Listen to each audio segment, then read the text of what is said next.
રાજકોટ જિલ્લાના ઉપલેટા પંથકમાં દીપડાઓના ઘણા સમયથી આતંકને લઈને ખેડૂતો અને માલધારીઓ પરેશાન થયા છે। પશુઓનું મારણ કરતો દીપડો આખરે પાંજરે પુરાયો છે। ઉપલેટાના પાટણ વાવ રોડ પર ભાદર નદીના કાંઠે આવેલ નગરપાલિકા સંચાલિત એનિમલ હોસ્ટેલ પાસેના કેરીના બાગમાંથી દીપડો પાંજરે પુરાયો છે। ભાદર નદીના પુલ પાસે વેલ આંબાના બાગમાંથી દીપડો પાંજરે પુરાયો છે।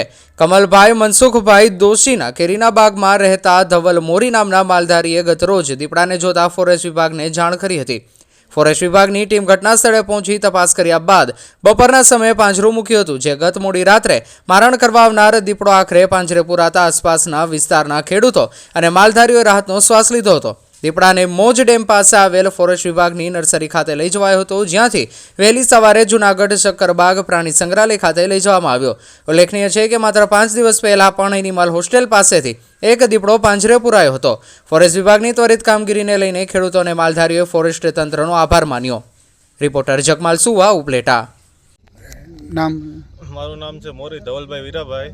ભાદર નદી કાંઠે પાટણવા રોડ ઉપર હાથફોડીની બાજુમાં મનસુખભાઈ કીપરામ દોશીની વાડીમાં રહું છું હું।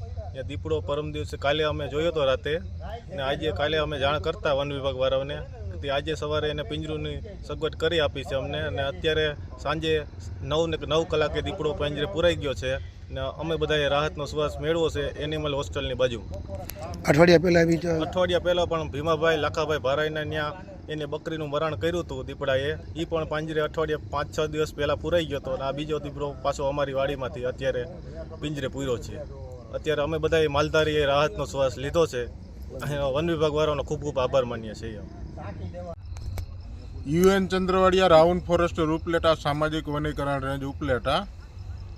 આજ રોજ ઉપલેટા પાટણવાવ રોડ ઉપર એનિમલ હોસ્ટેલ ગૌશાળા પાસે કમલભાઈ મનસુખભાઈ દોશીની વાડીએ પિંજરું ગોઠવેલું હતું। દીપડાના સગડ અને મેસેજ મળતા આજે અમે પિંજરું ગોઠવેલું, તો તેમાં રાત્રે 9 કલાકે દીપડો પાંજરે પુરાયેલ છે।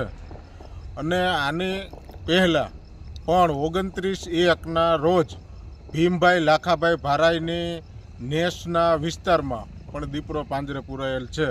એટલે બે દીપડા પાંજરે પુરાતા ખેડૂતોએ અને માલધારીઓએ રાહતનો શ્વાસ લીધો છે, અને